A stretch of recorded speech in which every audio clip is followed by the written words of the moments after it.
Right. నమస్తే. Welcome to Andhra Prabha. అంటే America దేశం ప్రత్యేకంగా కొన్ని నిర్ణయాలు తీసుకునేటప్పుడు కొన్ని అంశాలను పరిగణలోకి తీసుకోవడం జరుగుతుంది. ఇది ఒక ఆనవాయితీగా వస్తున్న సాంప్రదాయం. మరి ప్రపంచంలోనే ఎటువంటి నిర్ణయం తీసుకున్నా కూడా మరీ ముఖ్యంగా యుద్ధ వాతావరణంలో యుద్ధాలు జరిగేటప్పుడు కూడా కొన్ని కీలక నిర్ణయాలు తీసుకుంటుంటారు. సో, ఈ కీలక నిర్ణయాలకు ఒక పద్ధతి, ఒక వ్యూహం, ఒక రచన ఇవన్నీ కూడా అందులో కలిసి ఉంటాయంటూ కూడా మనకు తెలిసిన విషయమే. అయితే ఏ దేశంపై అయినా నేరుగా యుద్ధం ప్రారంభించే ముందు చాలా జాగ్రత్తగా ఆచితూచి అడుగులు వేయవలసిన పరిస్థితి. ఒక దేశం మీద అమెరికా రాజ్యమే అంటే అమెరికా రాజ్యం అనుకుంటే అన్ని దేశాలకు కూడా అగ్రరాజ్యం అమెరికా దేశం. మరొక మాటలో చెప్పాలంటే పెద్దన దేశం. ఈ అమెరికా రాజ్యం ఒక దేశం మీద యుద్ధం ప్రకటించాలంటే ఒక కీలక అంశాన్ని, ఒక కీలక నిర్ణయం తీసుకోవాలంటే కూడా కొన్ని ప్రాసెస్ అంటూ తప్పనిసరిగా ఉంటాయి. ఒక దేశం మీద నేరుగా యుద్ధం ప్రకటించాలంటే సో, యుద్ధం అంటే అందరికి తెలిసిందే కదా! సో, యుద్ధం అంటే చాలా భయంకరమైనది, చాలా దారుణమైనది, చాలా మరి అత్యంత బల ప్రదర్శన, మరీ ముఖ్యంగా మరి అక్కడ ఆస్తుల ధ్వంసం, అదేవిధంగా ప్రాణాల ధ్వంసం కూడా జరగాల్సిన అవసరం యుద్ధం అంటే. సో, ఒక యుద్ధం ఒక దేశం మీద నేరుగా ప్రకటించాలంటే అది కేవలం అమెరికా రాజ్యానికి సంబంధించిన ప్రెసిడెంట్‌కి ఒక్కడిదే నిర్ణయంగా కాదు. అంటే రాజ్యాధికారం ఇక్కడ మరి ప్రెసిడెంట్‌కి ఉన్నా, అంటే అమెరికా ప్రెసిడెంట్‌కి ఉన్నా, మరి కొన్ని కీలక నిర్ణయాలు తీసుకునేటప్పుడు తను మరికొందరి మీద, మరికొన్ని వ్యవస్థల మీద కూడా ఆధారపడి ఉండవలసింది అన్నది మనకి బయట తెలుస్తున్న పరిస్థితి. సో, ఇక్కడ మరి కేవలం అధ్యక్షుడి నిర్ణయం మాత్రం సరిపోదు. ఒక యుద్ధం చేయాలంటే నేరుగా ఒక దేశం మీద యుద్ధం చేయాలంటే. ఇప్పుడు మన యుద్ధం జరుగుతున్నాయి మనం చూస్తున్నాం. సో, వెస్ట్ ఆసియాకి సంబంధించిన అంటే పశ్చిమ ఆసియా దేశాలలో కూడా మరి ఏం జరుగుతుంది ఇంతవరకు చూసాం మనం. సో, కేవలం 4 వారాలు మాత్రమే యుద్ధం జరుగుతుంది అంటూ కూడా అప్పుడు అమెరికా ప్రెసిడెంట్ ట్రంప్ అప్పుడు చెప్పిన మాట. సో, 4 వారాలు దాటిపోయి ఇప్పటికి మరి మరి బోలెడన్ని నెలలకి దారి తీస్తున్న క్రమంలో సో, మరి ఈ యొక్క విధానం ఏదైతుందో ఆ విధానం కూడా చాలా కీలకమైంది. సో, ఇందులో ప్రత్యేకంగా చెప్పుకోవాల్సిందేంటంటే సో, చట్టసభ అవసరం ఇక్కడ. అంటే చట్టసభ అంటూ ఒకటుంటుంది. ఆ చట్టసభకు అనుమతి తీసుకొని ఆ మేరకు ఒక దేశం మీద మరి అమెరికా యుద్ధాన్ని ప్రకటించవచ్చు అంటూ కూడా ఈ వ్యవస్థ ఫాలో అవుతూ రావాలి.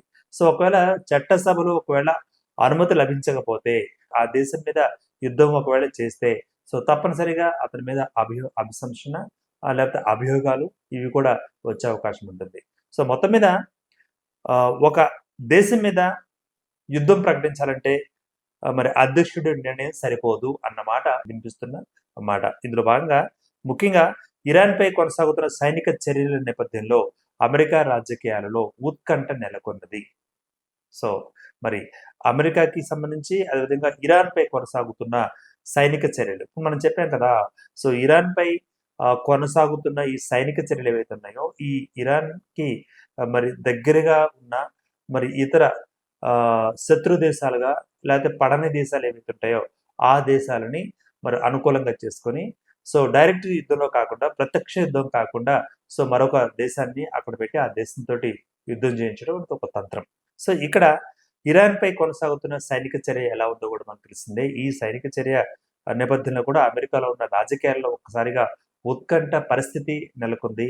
సో, ఇక అమెరికాలో యుద్ధ అధికారులపై స్పష్టమైన నియమాలు కూడా ఉన్నాయి. సాధారణంగా ఒక దేశం మీద సైనిక చర్య ప్రారంభించాలంటే ముందుగా అమెరికా కాంగ్రెస్ అనుమతి తీసుకోవాలి అన్నది ఇక్కడ మనం చెప్పుకోదగ్గ పాయింట్ అన్నమాట. సో, మొత్తం మీద కాంగ్రెస్ అన్నది ఇక్కడ మరి అక్కడ ఉండే ఒక చట్ట సభ కాబట్టి సభ యొక్క అనుమతి తప్పనిసరి. సో, కొన్ని అత్యవసర పరిస్థితులలో అధ్యక్షుడు కొన్ని కీలక నిర్ణయాలు తీసుకుంటాడా? ఒకవేళ తీసుకున్న నిర్ణయాలు ఎలా ఉంటాయి? ఇది కూడా చాలా ఆసక్తికరమైన సన్నివేశం, ఆసక్తికరమైన అంశంగా తీసుకోవచ్చు. సో, ఇక్కడ అత్యవసర పరిస్థితులలో మరి అధ్యక్షుడిగా ఉన్న ఆ యొక్క ప్రజాప్రతినిధి ఎవరైతే ఉన్నారో సైనిక చర్యలు చేపట్టే అవకాశం ఉంది అంటూ కూడా. కొన్ని అత్యవసర పరిస్థితుల్లోనే ఎమర్జెన్సీ టైమ్ లైక్.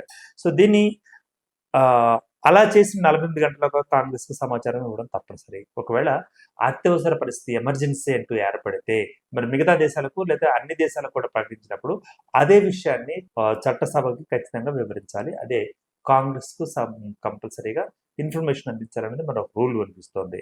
సో, ఈ కాలాన్ని అంటే ఈ సమాచారం వచ్చిన తర్వాత అధ్యక్షుడికి 60 రోజుల వరకు స్వతంత్రంగా సైనిక చర్యలను కొనసాగించే అవకాశం ఉంటుందన్నమాట. అంటే కాంగ్రెస్‌కి అక్కడ సమాచారం ఇచ్చిన తర్వాత 48 గంటల్లోగా ఆ యొక్క సమాచారం ఇచ్చి, ఇదిగో మేము పలానా అత్యవసర పరిస్థితి ఉంది కాబట్టి ఎమర్జెన్సీ మేము క్లియర్ చేశాం. అంటే ఎమర్జెన్సీ ప్రకారం మేము ముందుకెళ్తున్నాం అన్న విషయాన్ని సో, మరి ఇక్కడ కాంగ్రెస్‌కు 48 గంటల్లోగా సమర్పించుకోవాలి ఒక నివేదిక.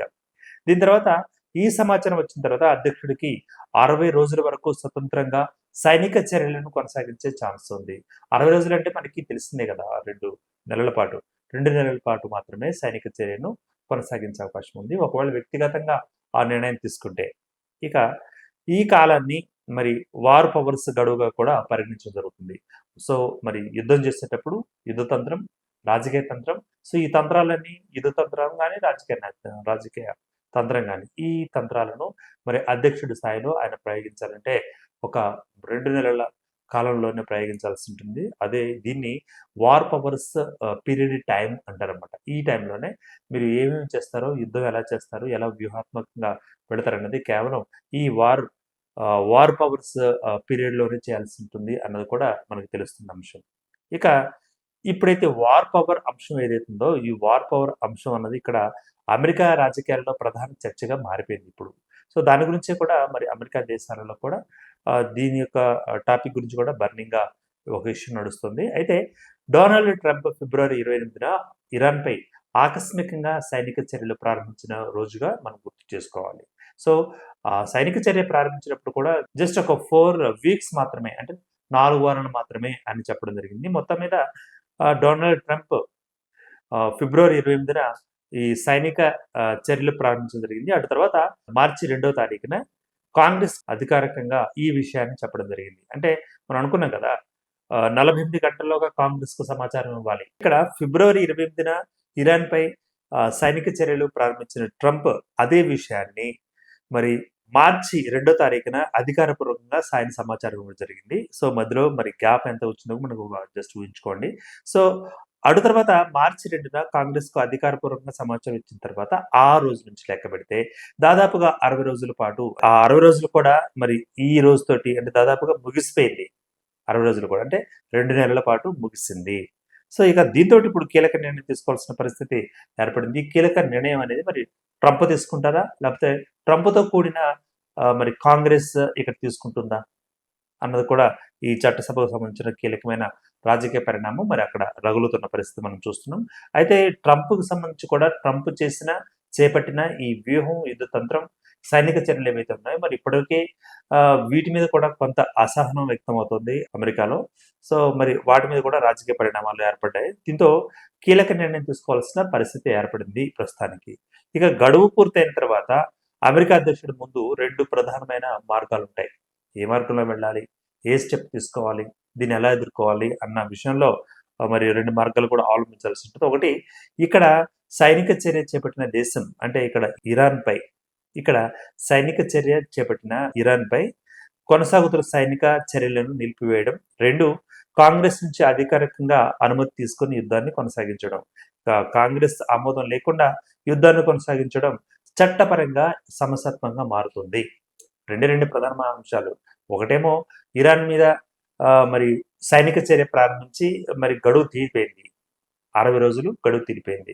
ఇక రెండోదేంటంటే ఇరాన్‌పై జరుగుతున్న సైనిక చర్యలు ఏవైతే ఉన్నాయో వీటిని కాంగ్రెస్ నుంచి అధికారపూర్వకంగా మరి ట్రంప్ మరి అనుమతి తీసుకోవాల్సి ఉంటుంది. ఈ రెండిట్లో ఏదైనా సరే ఇట్లా జరగాలి.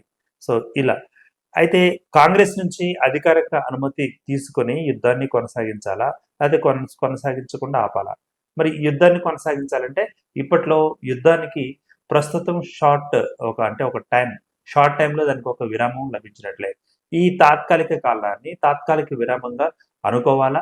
లేపోతే కాంగ్రెస్ యొక్క మరి తన యొక్క అంటే కాంగ్రెస్ యొక్క అనుమతి తీసుకొని తర్వాత మళ్ళీ మేము సైనిక చర్య ప్రారంభిస్తాం అంటూ కూడా మరి ట్రంప్ వెళ్ళబోతున్నారు. అక్కడ అంటే అమెరికా అగ్రరాజ్యంలో కూడా మరి ఇది ప్రత్యేకంగా ఒక రాజకీయ పరిస్థితి, విపత్కర పరిస్థితి అనుకోవచ్చు, ఒక ఎమర్జెన్సీ అనుకోవచ్చు. పొలిటికల్ ఎమర్జెన్సీ లాగా అక్కడ ఏర్పడిన పరిస్థితి. ముందొకటి, వెనకొకటి 2 కూడా. అంటే ముందుకు వెళ్ళాలా? వెనక్కి వెళ్ళాలా? ఈ 2 ప్రధాన అంశాలలో ఏది కొనసాగించాలి అన్నది ఇక్కడ మరి ఏర్పడిన పరిస్థితి. అయితే ఇంకో చిన్న ఇందులో ఛాన్స్ కూడా ఉన్నట్లుగా మనకి సమాచారం అందుతోంది. అయితే బలగాలను సురక్షితంగా వెనక్కి తీసుకురావడానికి మరొక 30 రోజుల పాటు గడువు కూడా తీసుకోవచ్చు. అంటే ఆల్రెడీ 2 నెలల పాటు అక్కడ యుద్ధం, సైనిక చర్య జరిగింది కాబట్టి, సో ఆ ఇన్ఫర్మేషన్‌ని కాంగ్రెస్‌కి చెప్పుకోవాలి. లేదా సైనిక బలగాలని అక్కడి నుంచి బయటకి తీసుకురావాలి అంటే దాదాపుగా మరో 30 రోజుల పాటు గడువు కూడా అడిగే అవకాశం ఉంటుంది. ఏది ముందు జరిగితే అది. సో ఈ గడువు కూడా కేవలం ఉపసంహరణ కోసం మాత్రమే దాడులు కొనసాగించడానికి కాదు. ఇప్పుడు అక్కడి నుంచి మరి మంది మార్బలం, మందుగుండు సామాగ్రి, మరి అదేవిధంగా అన్ని రకాల ఆయుధాలను కూడా మోహరించిన పరిస్థితి. సో మరి తాత్కాలికంగా విరామం ప్రకటించిన అంటే ఇండైరెక్ట్‌గా విరామం ప్రకటించినట్లుగా మనకు అనిపిస్తోంది. ఈ విరామం ప్రకటించిన తర్వాత మరి ఈ విరామం మరి దాదాపు 30 రోజుల గడువు. అంటే 30 రోజులు పట్టాక ఒక నెలలోనే మళ్ళీ వాళ్ళందరూ కూడా ఉపసంహరించుకోవాలి. సో యుద్ధ రంగం నుంచి వాళ్ళు బయటికి రావాలి. ఈ 30 రోజులు గ్యాప్ ఉంటుంది. సో దాదాపుగా మరి సైనిక చర్యను చేపట్టింది 60 రోజులు అనుకుంటే 2 నెలలు. సో మళ్ళీ ఆ సైనిక చర్యలో పాలు పంచుకున్న తమ యొక్క సైన్యాన్ని మరి అక్కడి నుంచి ఇక్కడికి వెనక్కి ఉపసంహరించుకోవాలంటే మరో 30 రోజులు కూడా గడువు తీసుకోవచ్చు. ఈ గడువు కూడా ఎవరిస్తారంటే కాంగ్రెస్ ఇస్తుంది. ఇక వీటిని మరి ఇదే దాడులను కొనసాగించడమా? లేపోతే ఒకవేళ మళ్ళీ వాళ్ళు తిరగబడితే శత్రు దేశాలు లేదా తనతో పాటు ఏవైతే టర్మ్స్ అండ్ కండిషన్స్ చెడిపోయాయో ఆ దేశంతో ఒకవేళ మరి యుద్ధం కూడా అంటే మనమైతే సైలెంట్‌గా ఉండాలి పరిస్థితి ఇక్కడ అమెరికా రాజ్యాంగం ప్రకారం. సో అమెరికాలో ఉన్న చట్టం ప్రకారం ఒకవేళ అవతల దేశం మళ్ళీ రెచ్చిపోయి బాంబులు గాని లేకపోతే ఇతర ఆయుధాలను ప్రయోగిస్తే ఎలా జరగాలి? ఏం జరగాలన్నది కూడా మరొక సందిగ్ధంగా ఉన్న పరిస్థితి. సో గడువును పూర్తిగా ముగిసిపోయిందని కూడా క్లియర్ కట్‌గా చెప్పలేం. మౌనం అర్ధాంగీకారం అంటారు. మరి ఇక్కడ ట్రంప్ ప్రభుత్వం ఈ 60 రోజుల గడువుని పూర్తిగా ముగిసినట్లుగా పరిగణించలేదు అని కూడా ఒక టాక్ బయట వినిపిస్తుంది. దీనికి ప్రధాన కారణం కాల్పుల విరమణ పరిస్థితి చూపిస్తోంది ఇక్కడ అమెరికా రక్షణ శాఖ. అంటే అమెరికా రక్షణ శాఖ వాదన ఏంటంటే ప్రస్తుతం యుద్ధం యాక్టివ్ దశలో లేదు. సో, వార్ అన్నది ఇన్‌యాక్టివ్‌గా ఉంది. ప్లస్ ఒక రకంగా కాల్పుల విరమణలో పరిస్థితి ఇప్పుడు కొనసాగుతుంది. ఈ రకంగా మరి ఈ పరిస్థితులలో 60 రోజుల పాటు గడువు మరి పాజ్ అంటే ఆ పీరియడ్ ఏదైతే ఉంటుందో ఆ పీరియడ్ పాజ్ పీరియడ్ ఉంటుంది. ఈ పాజ్ పీరియడ్ అన్నది ఇప్పుడు ప్రస్తుతం నడుస్తుంది. సో ఇక ఈ విషయంపై మరి పీట్ హెక్సర్ చట్టసభ సభ్యులతో మాట్లాడినప్పుడు ఇది కూడా వివరణ ఇవ్వడం జరిగింది. ఇక ఆయన చెప్పినట్లుగా అంటే పీట్ హెక్సర్ ఈ చట్టసభ సభ్యులతో మాట్లాడి ఒక వివరణ ఇవ్వడం జరిగింది. దీనికి సంబంధించి అంటే మరి ఈ 60 రోజుల గడువు పాజ్ అవుతుంది. అంటే అక్కడ పరిస్థితి తాత్కాలికంగా ఆగుతుంది అన్న పరిస్థితి గురించి మరి పీట్ హెక్సర్ కూడా చట్టసభ సభ్యులతోటి మాట్లాడిన క్రమం. ఇందులో ప్రధాన అంశం ఏంటంటే ప్రస్తుతం పూర్తి స్థాయిలో యుద్ధం జరగటం లేదు అని ఆయన తేల్చి చెప్పడం జరిగింది. కాబట్టి యుద్ధకాల పరిమితిని లెక్కించేటప్పుడు ఈ కాల్పుల విరమణను కూడా మరి పరిగణలోకి తీసుకోవాలి అంటూ ఆయన చెప్పిన వాదన.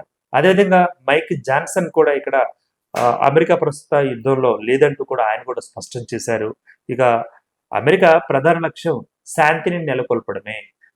అన్ని దేశాలలో కూడా శాంతిని నెలకొల్పడమే. ఎందుకంటే అగ్రరాజ్యాలకి పెద్దన్న కాబట్టి దేశం కాబట్టి అన్ని దేశాలలో కూడా శాంతి లక్ష్యంగా అక్కడ ఆ వాతావరణాన్ని క్రియేట్ చేయడమే, అక్కడ ఆ వాతావరణాన్ని కీపప్ చేయడమే అంటూ కూడా మనకు తెలుస్తోంది. కానీ ఈ వాదనని వాళ్ళు వాదించినా సరే కొంతమంది మాత్రం విశ్లేషకులు ఈ వాదనలు సరికాదు అంటూ దాన్ని కొట్టుపడడం జరిగింది. మరీ ముఖ్యంగా డెమోక్రాట్స్ న్యాయ నిపుణులు ఈ వివరణ మీద తీవ్ర అనుమానాలు వ్యక్తం చేస్తున్నారు, అసంతృప్తి కూడా వ్యక్తం చేస్తున్నారు. సో ఇక్కడ వారి అభిప్రాయం ప్రకారం కాల్పుల విరమణ అంటే ఏంటి అంటే టెక్నికల్‌గా కాల్పుల విరమణ అంటే యుద్ధం పూర్తిగా ఆగిపోయిందని కాదు అంటూ వాళ్ళు చెప్పడం జరుగుతుంది.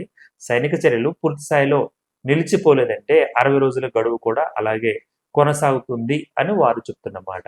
సో ఇలా గడువు ముగిసిందని ఇప్పుడు కాంగ్రెస్ అనుమతి తప్పనిసరిగా తీసుకోవాల్సి వస్తుందంటూ వాళ్ళు వాదిస్తున్నారు ఓ పక్కన. సో మొత్తంగా ఇదే సమయంలో అమెరికా రాజకీయాలలో కూడా మరొక కీలక పరిణామం చోటు చేసుకుంది. అదేంటంటే మరి రిపబ్లికన్ల ఆధ్వర్యంలోని సెనెట్‌లో యుద్ధ అధికారాలపై ఒక తీర్మానం ప్రవేశపెట్టడం జరిగింది. కీలకమైన తీర్మానంగా చెప్పుకోవచ్చు. ఈ తీర్మానం ఉద్దేశ్యం ఏంటంటే కాంగ్రెస్ అధికారిక అనుమతి లేకుండా సైనిక చర్యలను పరిమితం చేయడం. దీని గురించి అక్కడ చర్చ సాగుతున్నట్లుగా తెలియవస్తుంది. కీలకంగా ఒక తీర్మానం గురించి. సో ఈ తీర్మానం 47 నుంచి 50 ఓట్ల మెజారిటీ తోటి మరి అక్కడ తిరస్కరించబడింది. సభ్యులు కూడా తిరస్కరించారు దీనికి సంబంధించి అంటూ కూడా మనకు వినిపిస్తున్న మరి ఒక లేటెస్ట్ ఇన్ఫర్మేషన్. అంటే సెనెట్‌లో కూడా స్పష్టమైన ఏకాభిప్రాయం లేదు అనిపిస్తోంది. సో, ఇక ట్రంప్ ముందున్న పరిస్థితి చాలా క్లిష్టంగా పరిస్థితి ఏర్పడింది చెప్పుకోవచ్చు. ఒకవైపు కాంగ్రెస్ అనుమతి తీసుకోవాల్సిన ఒత్తిడి ఉంటుంది.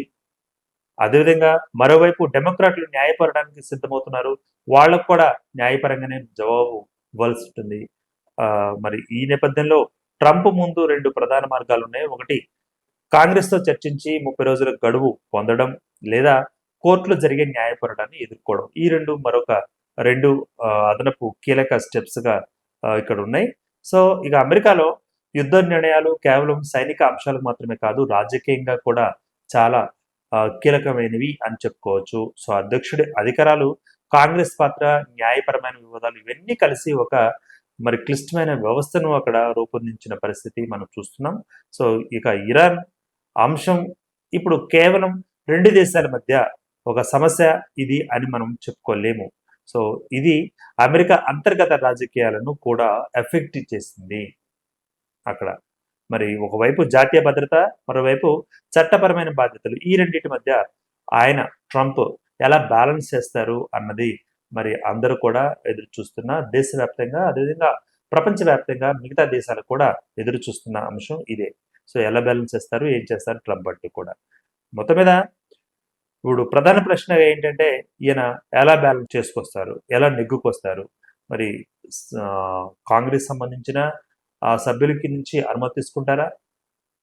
లేకపోతే మరి యుద్ధానికి సంబంధించిన మరి న్యాయ చట్టాలను ఒకసారి తిరగతోడి అందులో ఉన్న సలహాలను, న్యాయ సలహాలను తీసుకుంటారా?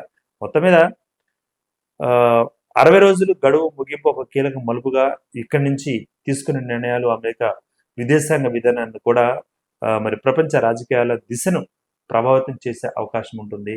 సో, ఏం చేస్తారు? మరి ఇప్పుడు ట్రంప్ గారు మరి తీసుకునే కీలక నిర్ణయం అటు అధికారంగా మరి అడుగులేస్తారా? లేకపోతే అధికారాన్నే వ్యతిరేకిస్తారా? మరి కాంగ్రెస్ చెప్పిన మాట వింటారా? లేకపోతే మరి డెమోక్రాట్లు లేకపోతే మరి సెనేటర్స్ ఎవరైతే ఉన్నారో వాళ్ళు చెప్పిన మరి అభిప్రాయాలను ఏకీకృతం చేయబోతున్నారా? సో, ఇది మనం వేచి చూడాలి. మొత్తం మీద అమెరికా రాజకీయ పరిస్థితులలో కూడా ఈ యుద్ధ నిర్ణయాలు తీసుకురావడం అన్నది సైనిక చర్యను మొదలుపెట్టడం, సైనిక చర్యను అదేవిధంగా వెనక్కి తీసుకోవడం, వెనక్కి తీసుకునేటప్పుడు సైనిక బలగాలను కూడా వెనక్కి తీసుకునేందుకు మరికొంత కీలకంగా సమయం అడగడం అన్నది సో, ఇతర దేశాలకు కూడా ఒక చెప్పక అంటే ఇతర దేశాలకు కూడా ఈ రకంగా సైనిక చర్యలు జరుగుతాయి. ఈ రకంగా అంతర్జాతీయ అంటే ఇక్కడ ప్రపంచ రాజకీయాలు ఇలా ఉంటాయి అన్న మరి ఒక అవకాశం కూడా తెలుసుకునే అవకాశం కూడా దీనికి సంబంధించిన మరి అంశంగా చెప్పుకోవచ్చు. మొత్తం మీద ఏం జరగబోతుంది? ఎటువంటి నిర్ణయం మరి ట్రంప్ తీసుకోబోతున్నారు అన్నది తెలియాల్సిందే. For more updates keep watching Andhraprabha.